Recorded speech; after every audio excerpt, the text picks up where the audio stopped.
अस्सलाम वालेकुम। मैं आज बताता हूँ कि मेरे वालिद साहब को दिल के अटैक 1 साल में कैसे हुए, क्या वजह बनी, क्यों उन्होंने इतनी परेशानी ली और क्या मसला मसाइल बने। वालिद साहब ने ना एक मती तल रोड वाली साइड पे एक प्लाट लिया था 7 मरले का। तो वो प्लाट लिया था हमने इंस्टॉलमेंट में, क्योंकि अब्बू उस टाइम जॉब करते थे और हम सब बहन भाई पढ़ते थे, तो अब्बू इकट्ठा ले नहीं सकते थे। इसलिए अब्बू ने अच्छा समझा कि इंस्टॉलमेंट पे मैं ले लेता हूँ।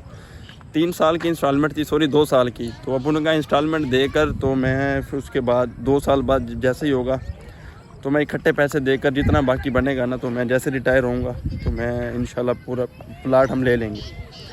खैर ऐसे ही हुआ, अब्बू ने 2 साल इंस्टॉलमेंट भरी और हमारी इंस्टॉलमेंट थी तकरीबन 4 लाख इंस्टॉलमेंट हो गई थी, जो हमने तकरीबन 4 लाख इंस्टॉलमेंट भर चुके। खैर उसके बाद क्या हुआ, 4 लाख इंस्टॉलमेंट भरने के बाद तो अब्बू ने ना उससे रब्ता किया कि ऐसे ऐसे है कि मैं रिटायर हो चुका हूँ, तो मैं अब आपको पैसे जो बाकी हैं वो इकट्ठे देता हूँ, तो आपसे गुजारिश है कि आप प्लाट जो है वो मेरे नाम करें। उसने भी जी में हाँ कर दी कि ठीक है मैं प्लाट आपके नाम कर देता हूँ। ऐसा ही हुआ, अब्बू उससे लेने गए, मतलब कि अब्बू गए उसके पास, जो हमने डॉक्यूमेंट्स थे हमारे पास पर्चियों के, जो हमने इंस्टॉलमेंट भरी थी। अब्बू गए तो उसने टाल मटोल करके मना कर दिया कि अभी महीना एक रुक जाएँ, थोड़ा काम है, मैं बिज़ी हूँ, तो आप उसके बाद आएँ। अब्बू ने कहा ठीक है। महीना जैसे गुजरा तो उस शख्स ने, अब्बू ने फिर गया उस शख्स के पास, तो वो चाचा और भतीजा 2 आपस में कारोबार करते थे। तो जो उनकी कास्ट थी वो बलोच थी। 2 साल बाद, हमने 2 साल इंस्टॉलमेंट भरने के बाद तो पता चला कि वो जो जगह थी वो चाचे और भतीजे में थी, डिवाइड हुई थी, और वो उन्होंने कब्ज़ा किया हुआ था। हालांकि उनके पास सारा प्रूफ था, उन्होंने हमें उस टाइम प्रूफ दिखाया कि ये हमारे नाम है जगह, ये वो, पता नहीं उन्होंने कैसे किया, खैर जो भी अल्लाह बेहतर जानता है।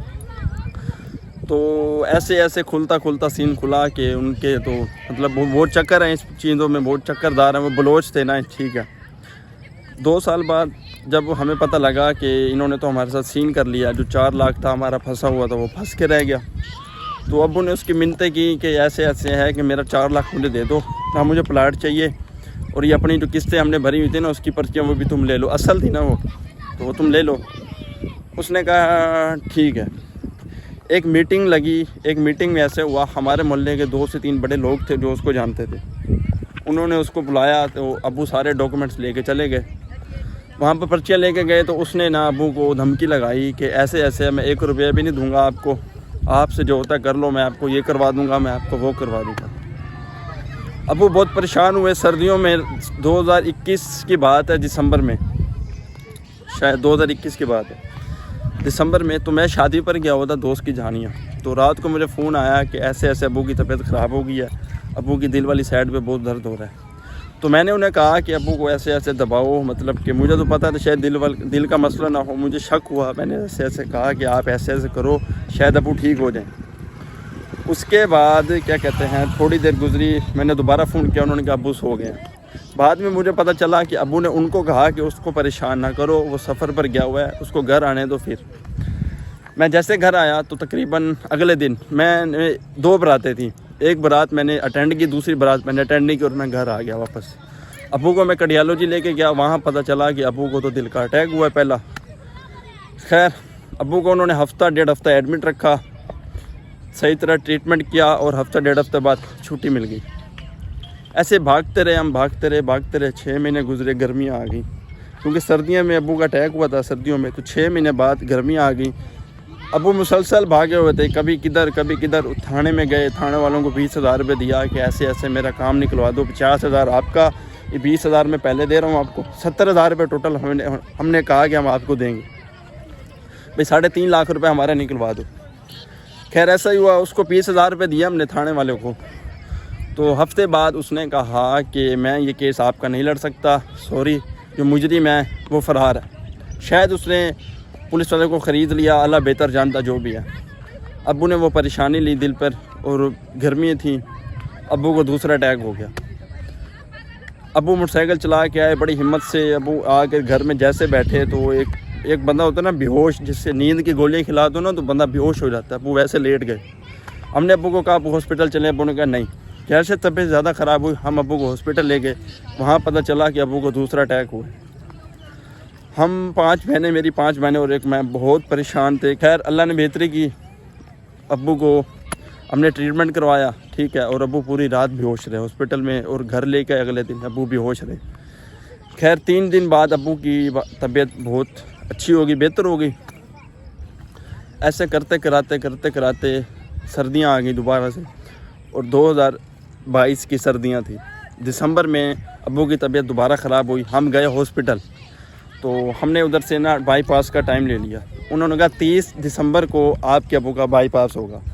تو میں نے کہا اگر جلدی ہو جائے تو انہوں نے کہا لاہور جانا پڑے گا۔ میں نے ابو کو کہا کہ ہم لاہور چلتے ہیں، لاہور سے جلدی کروا کے ہم واپس آ جائیں گے۔ ابو نے کہا نہیں، یہیں کروانا ہے، کیونکہ گھر بار یہیں تھا، وہاں خرچے بہت ہوتے، کیونکہ بچے یہیں تھے، بہنیں میری یہیں تھیں، پریشان ہوتی، اس لیے میں ایک بیٹا ساتھ تھا۔ رشتہ دار جو بھی ہو وہ تقریباً 3 دن 2 دن 4 دن ساتھ رہتا ہے، اس سے زیادہ کوئی ساتھ نہیں رہتا آج کے دور میں۔ یہ میں نے چیز آزما لی ہے، دوست بھی ہو یا رشتہ دار ہو۔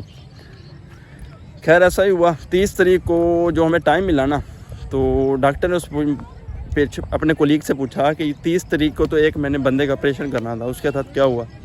اس نے کہا اس کو دل کا اٹیک ہوا، اس کی ڈیتھ ہوگی۔ اور میرے دل میں اس ٹائم عجیب سا ہوا کہ میں نے کہا ہم 30 تاریخ کا ٹائم بھی لیتے ہیں۔ میں نے ابو کو بڑا منع کیا، ابو نے کہا نہیں 30 تاریخ ٹھیک ہے۔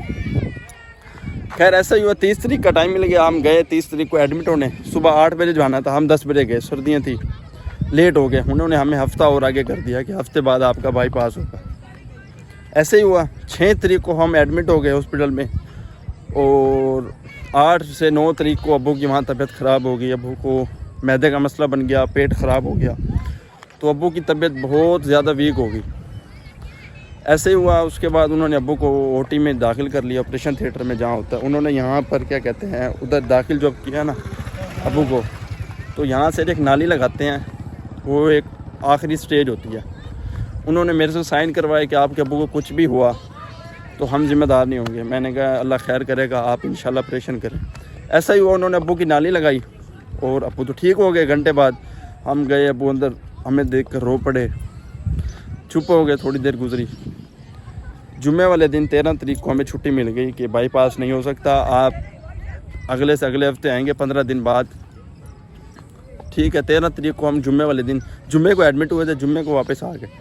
جیسے گھر آئے تقریباً 3 بجے، 4 گھنٹے گزرے، ابو کی طبیعت دوبارہ خراب شروع ہو گئی، اور 9 بجے ابو کو تیسرا اٹیک ہو گیا دل کا۔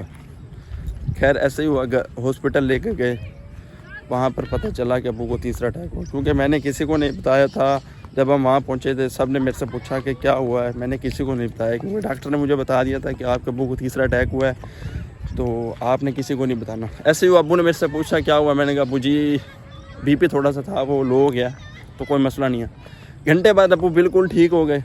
جیسے ایک اور گھنٹہ گزرا تو ایسے ابو کو کچھ ہونے لگا، اور ابو کی گھنٹے بعد ڈیتھ ہو گئی۔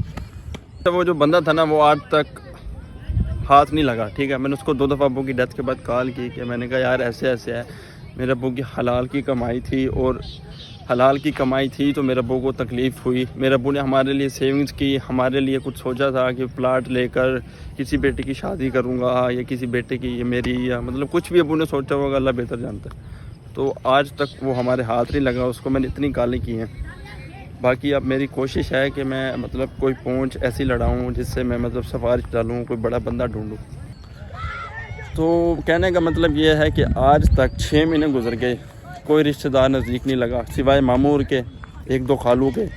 انہوں نے ہم سے پوچھا ہمارے حال احوال، دادگاہ سائڈ نے کسی نے نہیں پوچھا، حتیٰ کہ میرے 2 دوست تھے، 2 دوست، ان میں سے ایک دوست بالکل ٹھیک ہے، اور ایک جو دوست تھا نا پرسنل، جس سے میں ابو کے پیچھے اکثر لڑ پڑتا تھا کہ نہیں میرا یہ دوست ہے، یہ ہے فلان ہے ڈھینڈ گیا۔ اب وہ برے ٹائم میں میرے کام نہیں آتا، دور رہتا ہے کیونکہ اس کی نوکری لگ گئی ہے، پتہ نہیں 30-40 ہزار روپے کما رہا ہوگا زیادہ سے زیادہ۔ شاید حالات دیکھ کے پیچھے ہٹ گیا ہے، شاید برے حالات دیکھ کے پیچھے ہٹ گیا ہے، بہرحال جو بھی ہے آج کے دور میں کوئی کسی کا نہیں ہے۔ باقی اللہ تعالی ہمارے حالات ٹھیک کرے، اور آپ سب سے گزارش ہے کہ میرا یوٹیوب چینل سبسکرائب کریں۔